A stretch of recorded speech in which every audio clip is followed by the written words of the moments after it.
La predicación, como ustedes pueden ver en la pantalla, se llama Tu celo me consume y está basada en Juan 2, del 13 al 22.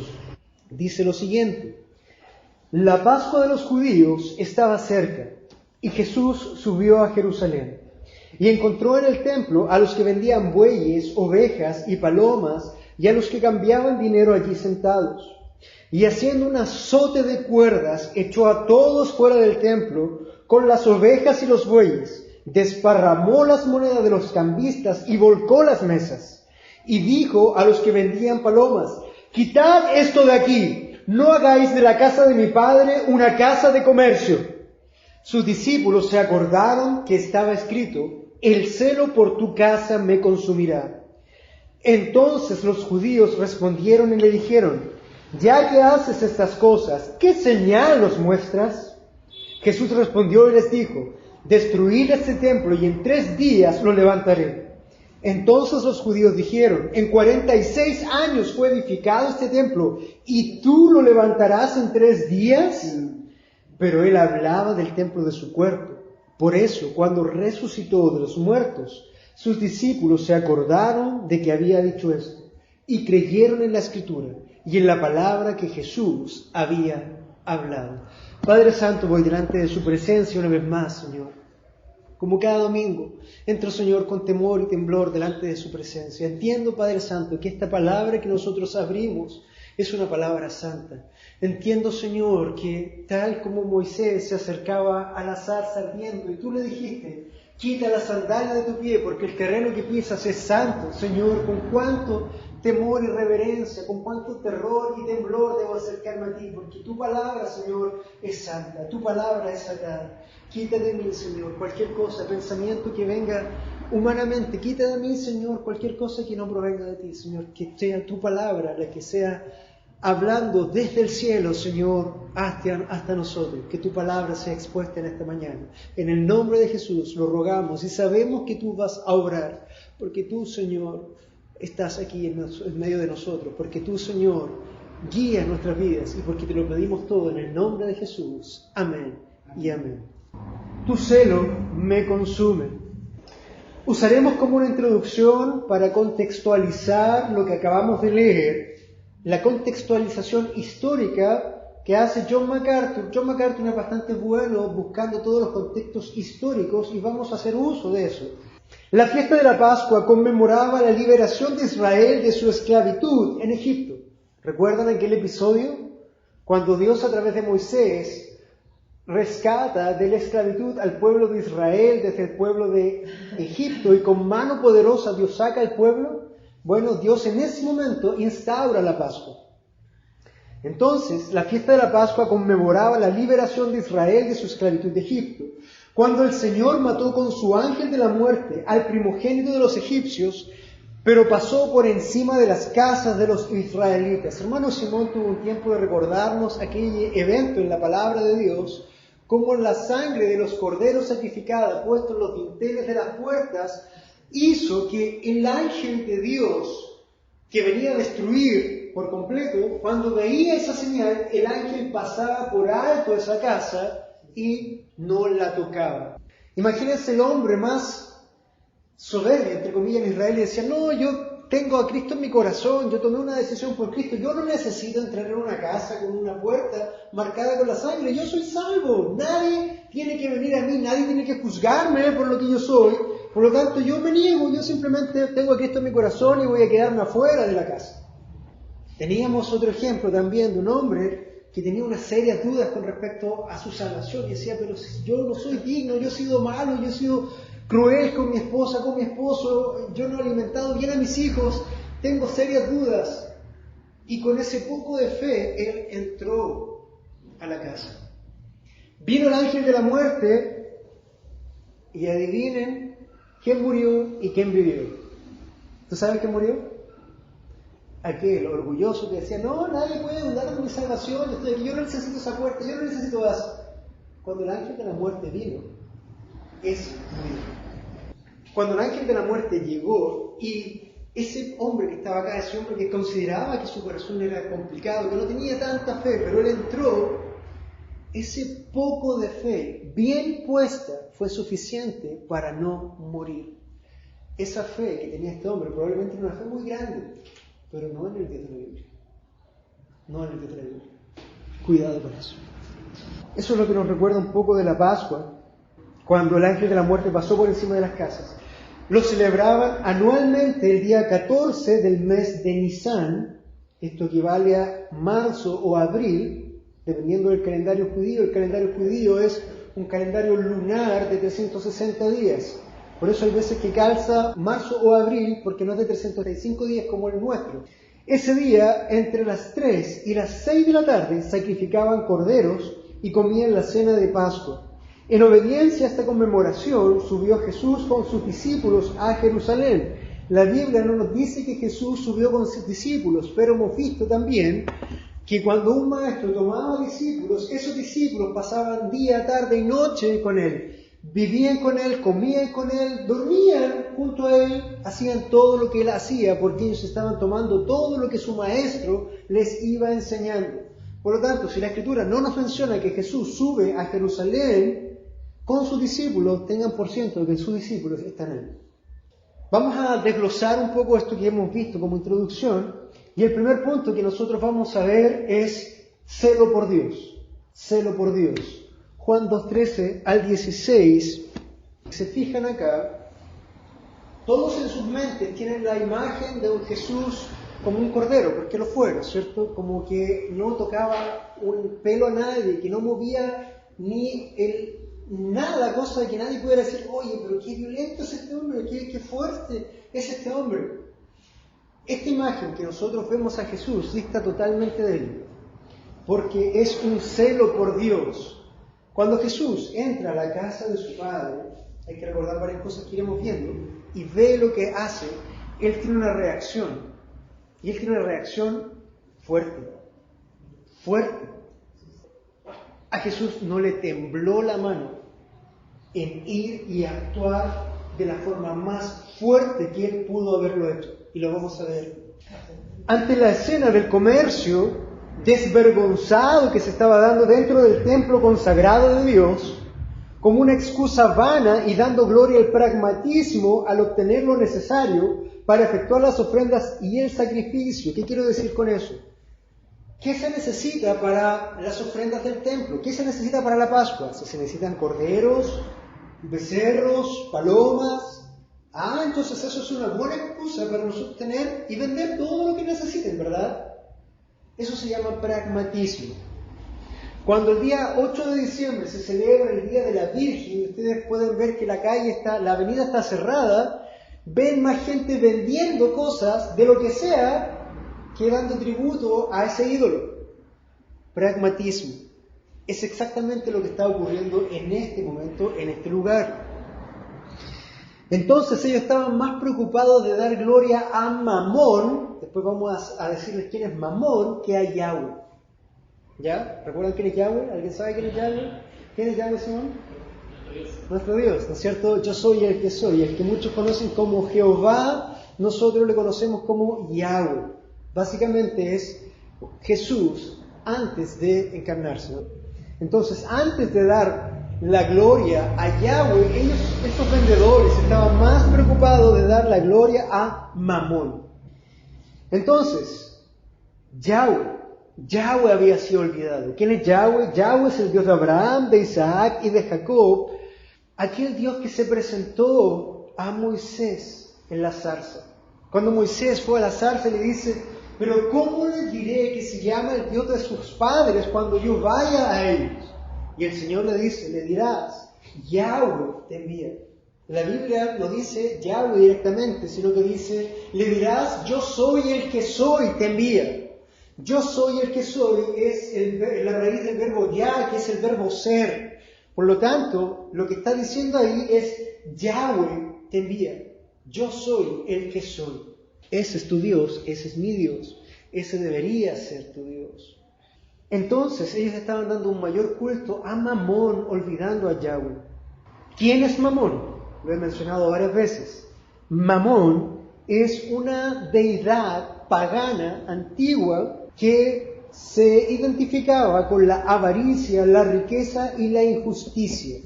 Cuando tú ves la palabra riqueza en el Nuevo Testamento, de hecho lo vamos a leer ahí, pero cuando Jesús dice, tú no puedes tener dos señores, o sirves a uno y aborreces al otro, o amas al otro y aborreces al uno. Ninguno en su vida puede tener y amar a dos señores, ninguno.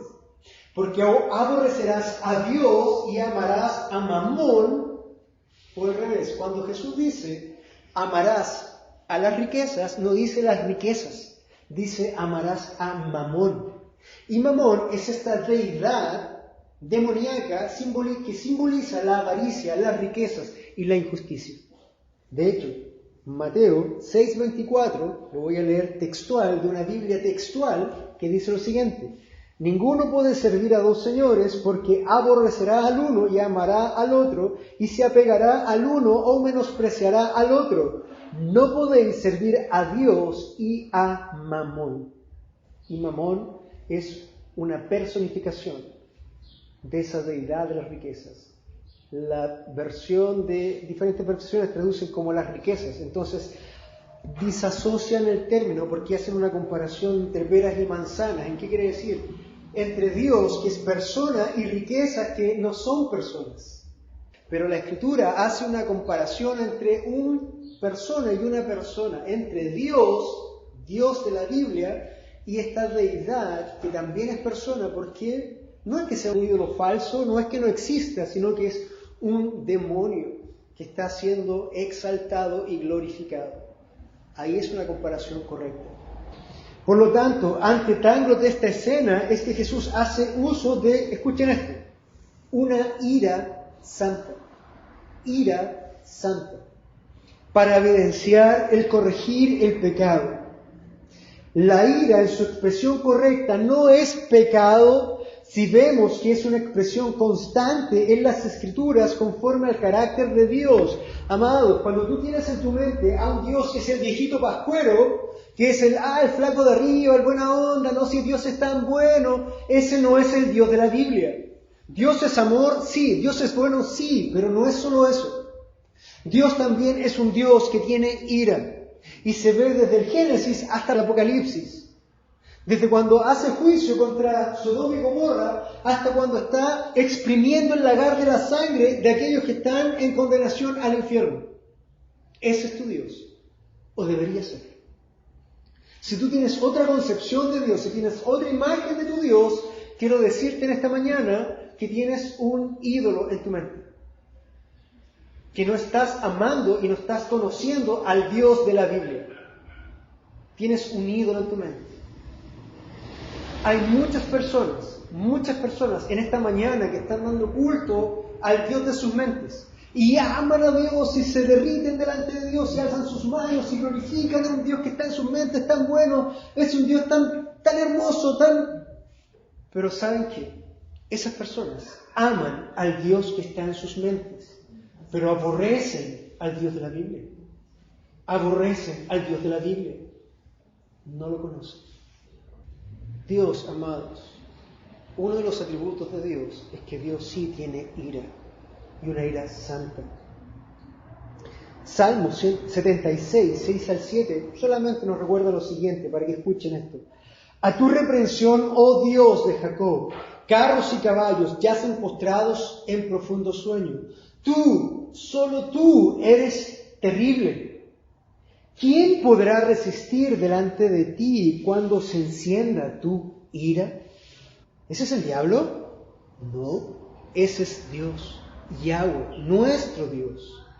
La ira de Dios, escucha esto, la ira de Dios se enciende en directa relación con su santidad. Cada vez que la santidad de Dios está siendo blasfemada o puede ser blasfemada, viene la ira de Dios y se enciende y pone las cosas en su correcto orden. La ira de Dios se enciende en directa relación de su santidad. Les voy a mostrar una pregunta muy inocente. Dice, si vemos esta inocente pregunta, no nos dirá mucho en nuestras mentes. Escucha la pregunta. Dice, ¿quién podrá permanecer en pie delante de Yahweh, este Dios tan santo? Si tú analizas la pregunta, es como, sí, tienes razón, sí, hoy no, buena pregunta. ¿Quién podrá permanecer en pie delante de Yahweh, este Dios tan santo? Cuando tú escuchas la pregunta sin el contexto, la encuentras suave, la encuentras como, sí, no, tienes razón. Pero cuando tú escuchas esa pregunta dentro del contexto que está expuesta en la Escritura, lo único que puedes hacer es asombrarte y tener temor para poder examinarte si ese Dios es tu Dios. El contexto es el siguiente. No se los voy a leer completo, simplemente lo voy a resumir. Si vamos a 1 de Samuel, capítulos 5 y 6, donde se hace esta pregunta, vemos que pasa lo siguiente. El arca de Dios, entre una pelea entre Israel y los filisteos, es robada. Los filisteos se llevan el arca es robada, está cierto tiempo en diferentes partes de Filistea, y los filisteos, ante el estrago que está causando el arca de Dios entre el pueblo, entre la población, deciden echar el arca y devolverla a los hebreos. Cuando el arca llega dentro del pueblo de Israel a los hebreos, el pueblo de Israel se goza. ¡Oh, gloria a Dios! Tenemos al arca de Dios de nuevo entre nosotros, nuestro Dios dentro de nosotros otra vez. Ellos mataron animales, hicieron sacrificios, hicieron holocaustos, porque estaban gozosos, estaban contentos de que el arca del pacto había regresado a Israel. ¿Tienen el contexto? Hasta ahí. Ok, esto es lo que yo quiero que ustedes escuchen. Después de todo ese gozo, yo les puedo decir con plena certeza, el pueblo de Dios, este pueblo de Dios, Israel, tenía una imagen mental de un Dios, con minúscula. Era un pueblo que tenía un ídolo en sus mentes. Ellos le llamaban Yahweh. Ellos conocían y habían escuchado de todo lo que había hecho, pero ellos lo tenían en su mente como un ídolo. ¿En qué sentido? Pero ellos realmente no conocían a su Dios.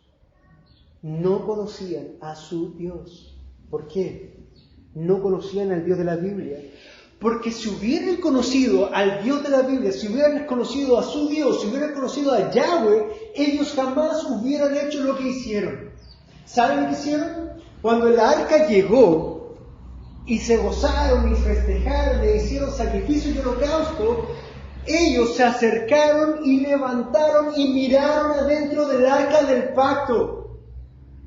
Si ellos hubieran conocido a su Dios, jamás hubieran hecho eso.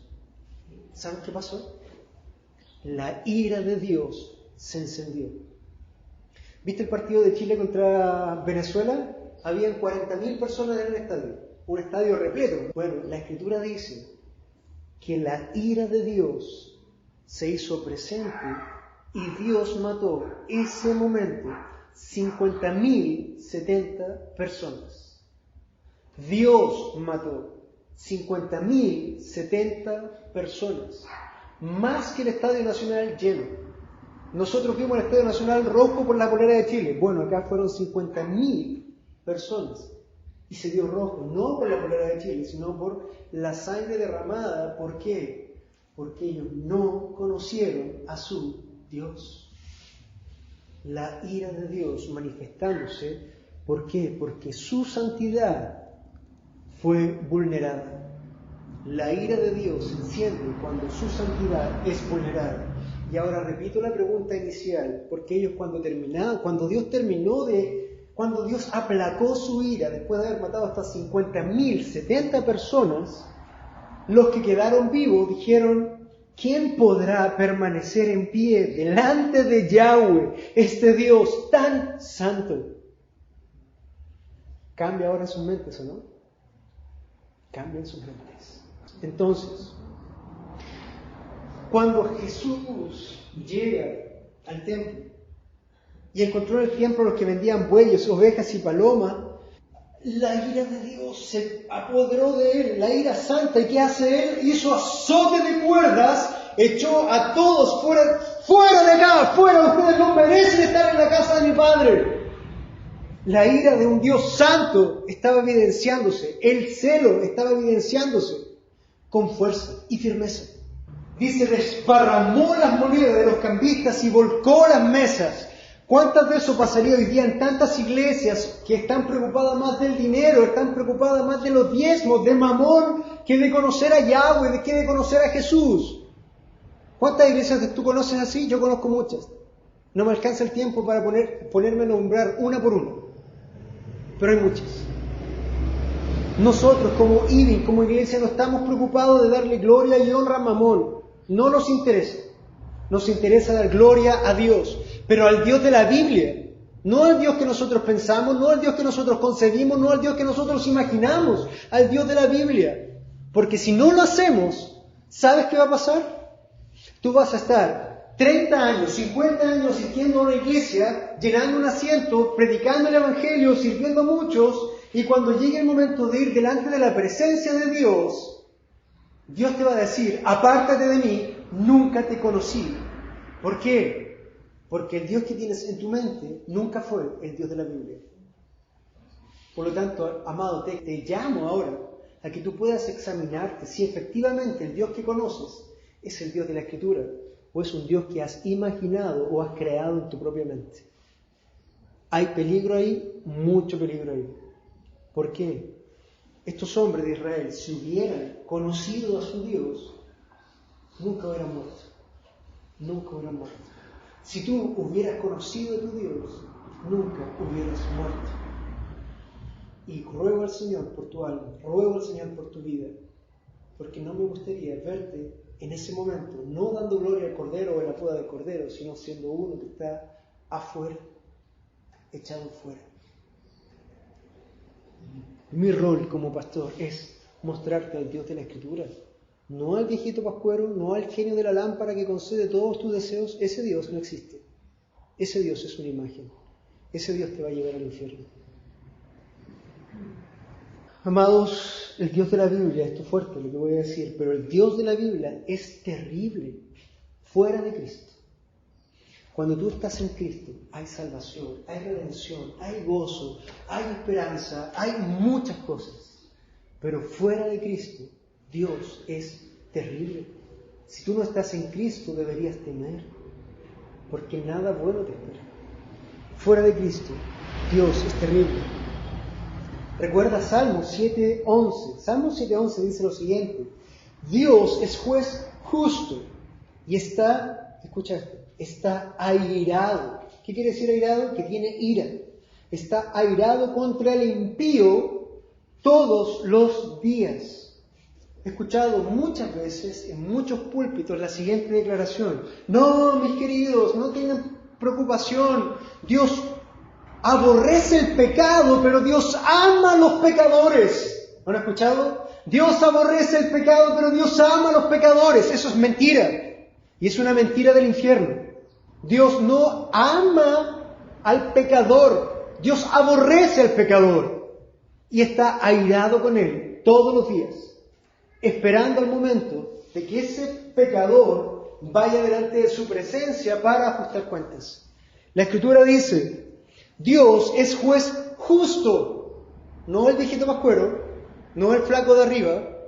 Dios es juez justo y está airado contra el impío todos los días. Si no se arrepiente, Él, Dios, afilará su espada, armado tiene ya su arco y lo ha preparado. Asimismo ha preparado armas de muerte y ha labrado flechas ardientes. ¡Qué malo ese Dios! Por eso a mí no me gusta el Dios de esa iglesia, porque me voy, porque ese Dios es malo. No, amados, ese no es un Dios malo. Ese es el Dios justo y verdadero. El hombre no es bueno, el hombre es malo. Y si no fuera por la gracia de Dios que se derramó sobre nosotros, por Cristo que pagó el precio, esa ira que Dios estaba preparando para ti, esa ira Dios no la pasó por alto, Dios la ejecutó. La única diferencia es que no la ejecutó sobre ti, la ejecutó sobre Cristo en el Calvario. Pero la ira de Dios fue pagada. El precio fue pagada. ¿Y por qué? Porque Dios es justo. Dios es justo. No me gusta tu Dios malo. Puede salir. Mi Dios no es malo. Mi Dios es justo. Es fiel y verdadero. soberano, misericordioso para aquel que tiene misericordia. Porque aún le dijo Dios a Moisés, yo tendré misericordia del que tenga misericordia. Romanos 9, Pablo hablando, toma a Moisés, cita a Moisés y dice, y amplía, no depende del que quiere ni del que corre. No, si todos pueden venir a Cristo, todos, tú solamente tienes que tomar una decisión e invitar a Cristo a tu corazón y eres salvo. No, esa es otra mentira. No depende del que quiere ni del que corre, dice Pablo, sino de Dios. Porque cita a Moisés, porque dice Dios, tendré misericordia del que yo tenga misericordia. Esto no se trata de ti, esto no se trata de lo que tú quieres, eso no se trata de tus decisiones, se trata de sus decisiones y de lo que Él quiere. Eso es. La ira de Dios, para que recuerdes, se enciende en directa relación con su santidad. Qué terrible es caer en manos de un Dios airado. Y más aún, qué terrible es caer en manos de un Dios santo, santo, santo. La santidad de Dios aquí mató a 50.000 hombres. La santidad de Dios mató a Usa cuando vino el arca cayéndose y el hombre con todo su corazón trató de afirmar para que el arca no cayera. ¿Qué pasó con él? Murió en el instante.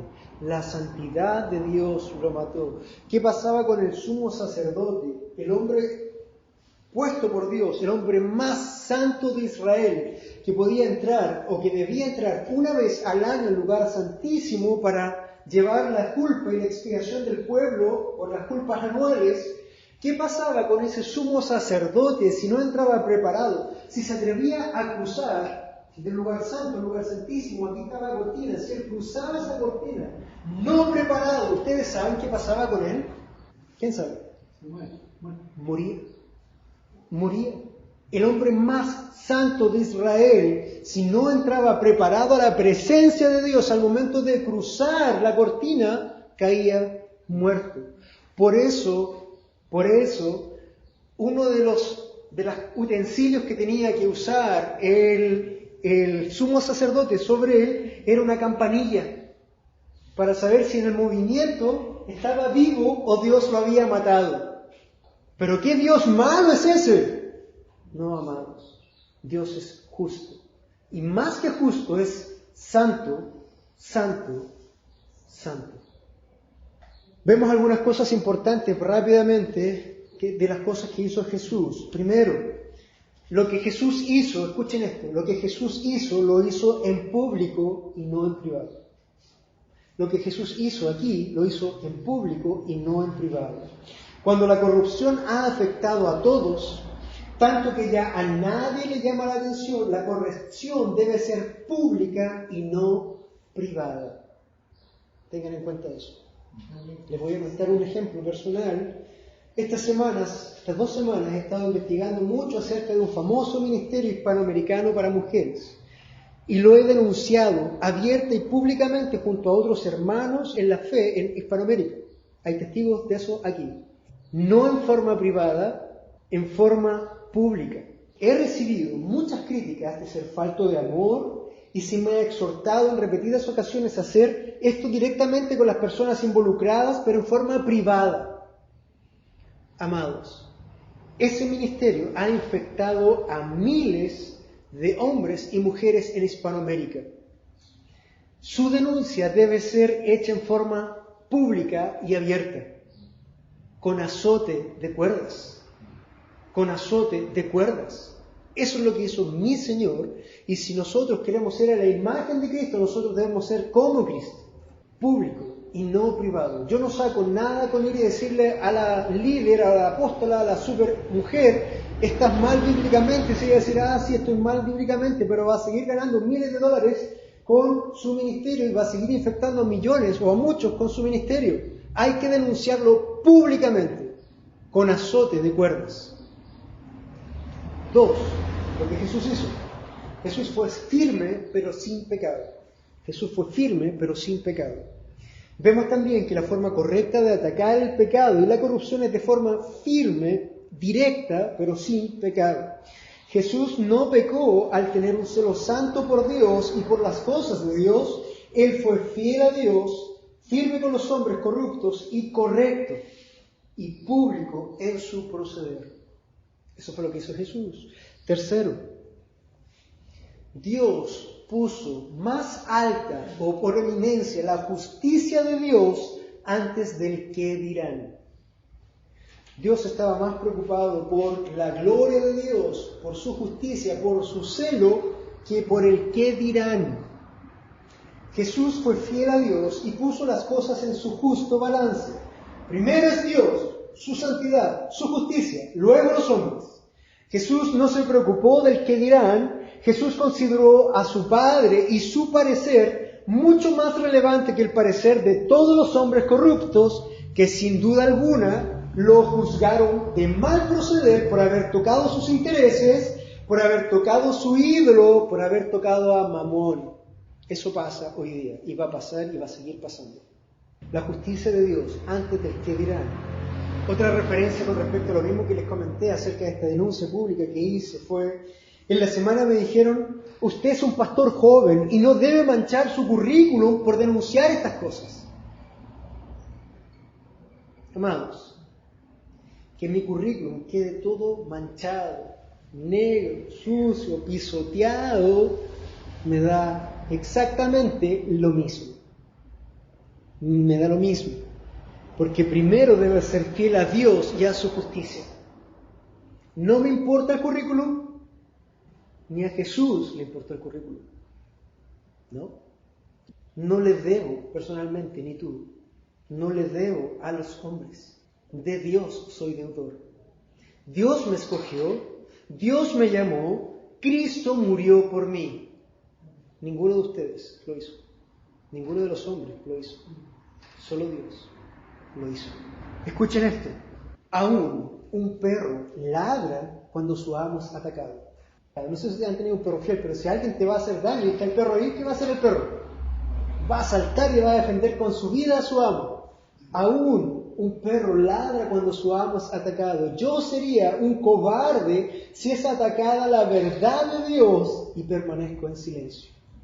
Cito Calvino. Segundo punto que vamos a ver es celo por la casa de Dios. Celo por la casa de Dios. Y dice Juan 2:17, sus discípulos se acordaron que estaba escrito, el celo por tu casa me consumirá. Bien lo había profetizado David en el Salmo 69:9, David hablando dice, porque el celo de tu casa me ha consumido, los vituperios de los que te injuriaban han caído sobre mí. Amado, debe consumirte, si tú eres un hijo de Dios, verdadero hijo de Dios, bien nacido, y no, es fuerte la palabra que voy a decir, pero no un bastardo, entonces el celo de Dios debe tener cuidado sobre ti. Tú debes estar cuidando y tener ese celo por Dios y celo también por la casa de Dios. David decía, porque el celo de tu casa me ha consumido. Si bien Jesús estaba haciendo esto en el templo físico, es necesario recordar que en el templo, en ese tiempo, estaba el lugar santísimo, donde estaba el arca del pacto, y en el arca del pacto, dentro de ella estaban depositadas las tablas de la ley, recuerden, estaba una muestra del maná, recuerden, estaba la vara de Aarón que había soflorecido para decir, de entre todas las tribus de Israel, a este escogí yo, no a los otros que estaban diciendo, pero ¿por qué tú escoges a uno? ¿Quién te ha dicho tú que eres un escogido? Dios hace lo siguiente, todos los líderes de Israel, 12 líderes pongan una vara muerta, y yo, Dios, voy a mostrar a quién yo he escogido. ¿Y cómo lo voy a hacer? Voy a hacer que la vara muerta florezca, y ninguna de las otras 11 varas floreció, sino solamente una, la del escogido de Dios. Y el escogido de Dios pudo levantar su mano con flores, con hojas y con frutos. Una vara muerta. Yo lo escogí, dijo Dios. ¿Quieren hablar de él? Yo lo escogí. ¿Quieren señal? Esa es mi señal. Esa vara quedó dentro del arca del pacto también. Pero no solamente eso, sino que también, y lo más importante que estaba dentro del arca del pacto, era la presencia de Dios. La presencia de Dios. Por lo tanto, cuando Jesús hace azote de puertas en el templo, no está hablando de un edificio cualquiera, está hablando del edificio donde está la presencia de Dios. En este tiempo, en nuestro tiempo, en la iglesia, Dios no nos llama a tener un celo por un edificio. No les voy a decir, no hagan eso, no ensucien aquí porque esta escuela es santa. No, eso no es así. Ni tú debes tener celo por un edificio, eso es absurdo, eso no es correcto, ¿ya? No, pero sí debemos tener celo con respecto a esto. Punto 1, celo por la iglesia de Dios. Punto 1, celo por la iglesia de Dios. Celo por la iglesia. La iglesia, cuando hablo de la iglesia, es la iglesia que Dios compró. Toda la iglesia. La iglesia es el conjunto de todos los escogidos de Dios en el mundo. Y si se levantan energías nuevas, movimientos nuevos, en desmedro de la gloria de Dios, en pro de la gloria, del pragmatismo, de lo que tú quieras, debemos denunciarlas y ser firmes con ellas, con azote de cuerdas. Esa es tu misión. Celo por la casa de Dios. 2. Celo por la manifestación de la iglesia. Esta iglesia de Dios, que es una única iglesia que Cristo compró, se manifiesta localmente en diferentes lugares a través del mundo. Entonces, debes tener un celo por la manifestación local de la iglesia. Si la deformación doctrinal o de práctica en contra de la santidad de Dios y de todo su consejo se da dentro de la manifestación local de la iglesia de Dios, o sea, aquí, tanto él o los ancianos o pastores como los miembros oficiales de ella deben actuar y no callar, sino actuar. Oseas nos recuerda, escuchen esto.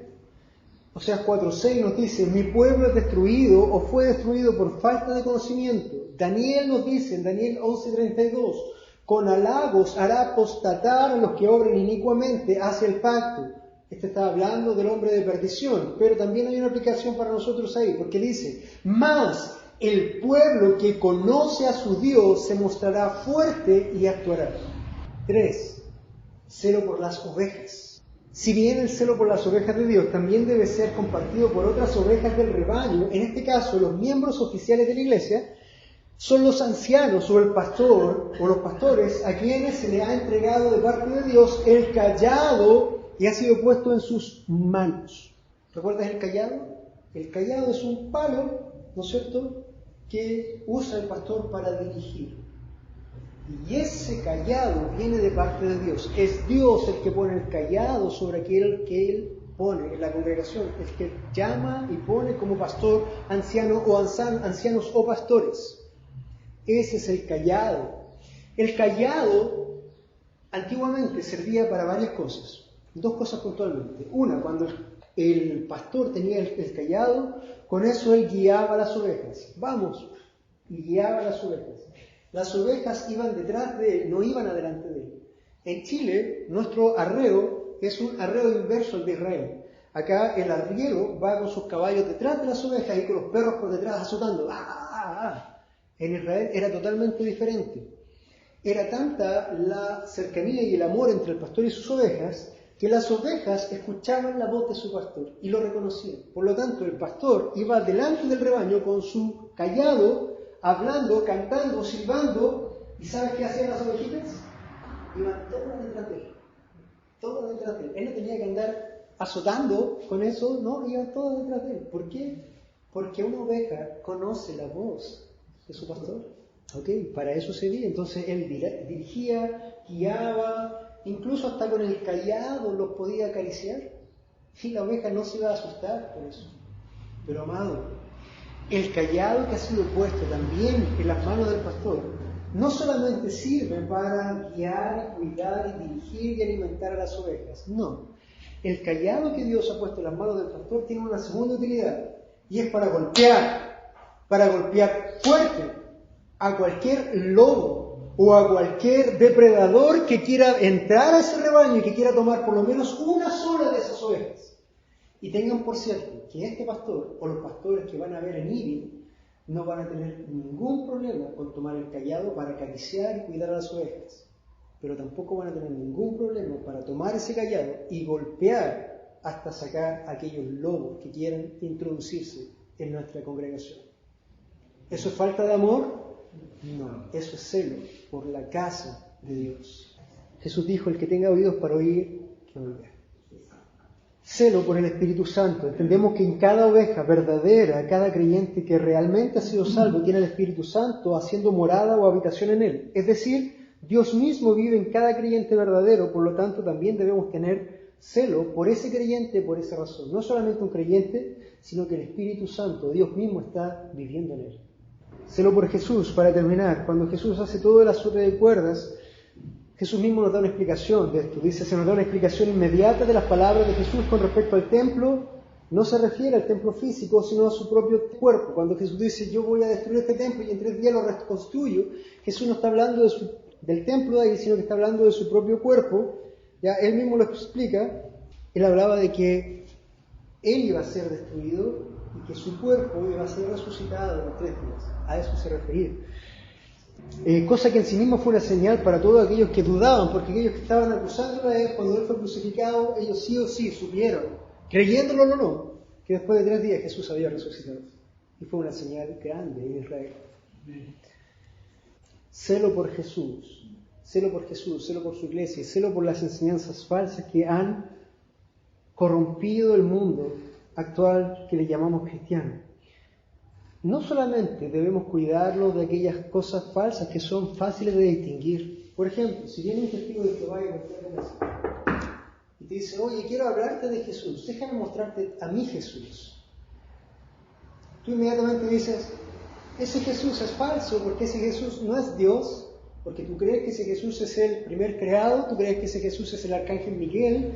Por lo tanto, yo reconozco rápidamente, sin tener mucha teología encima, que ese Jesús y esa doctrina es una falsa doctrina. ¿No es cierto? No es muy difícil.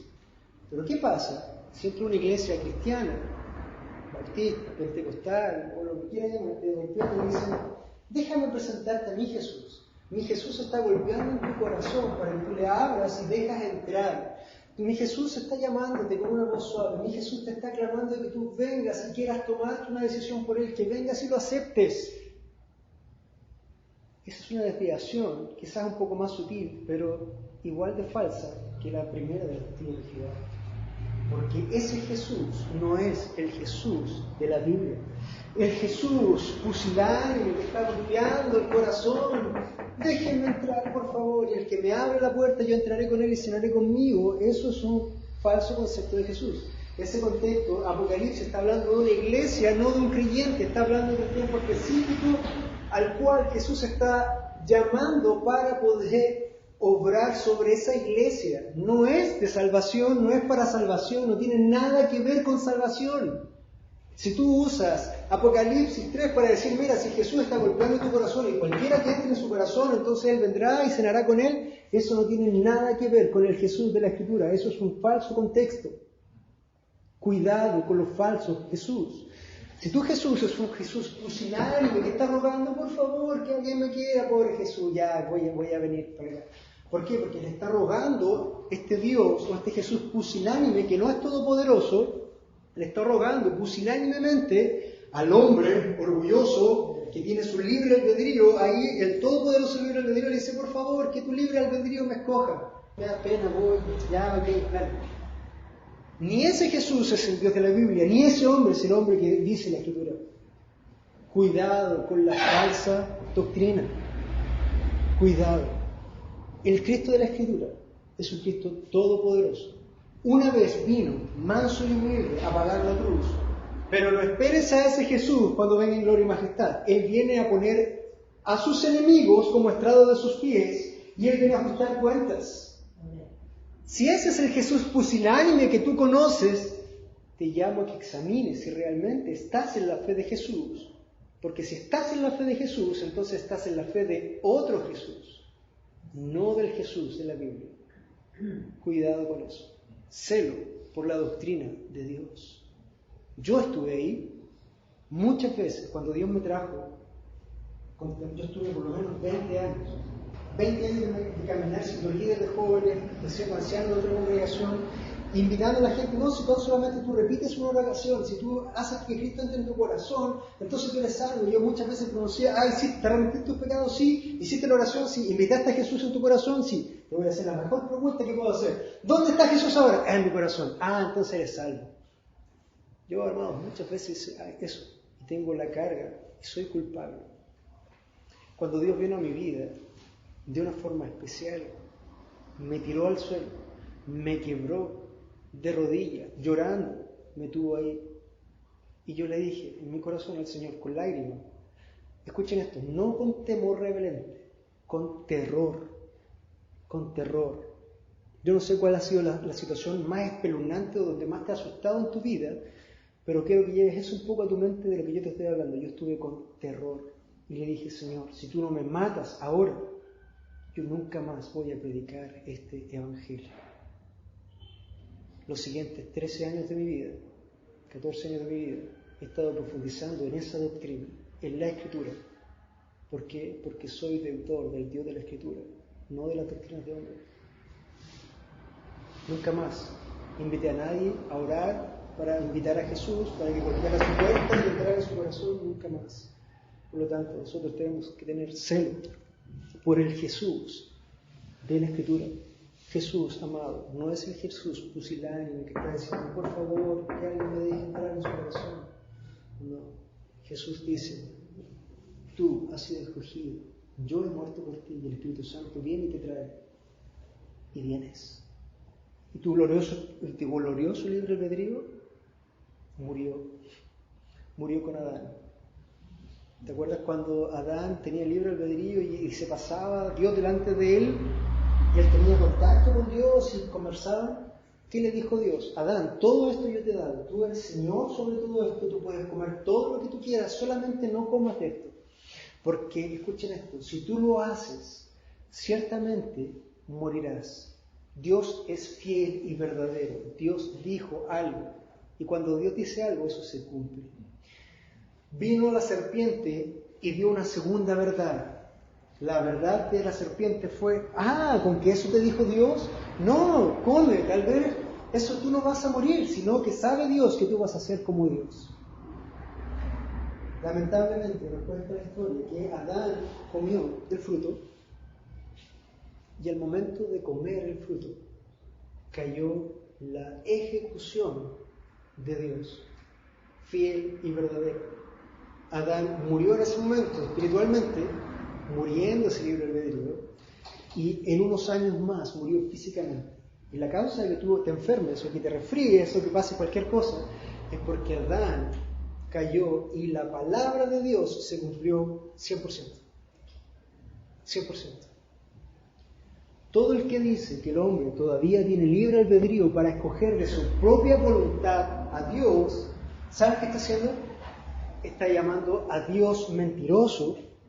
Escucha esto, está llamando a Dios mentiroso y está llamando a Satán verdadero. Todo aquel que dice que el hombre tiene un libre albedrío para tomar una decisión por Dios, está haciendo a Dios mentiroso.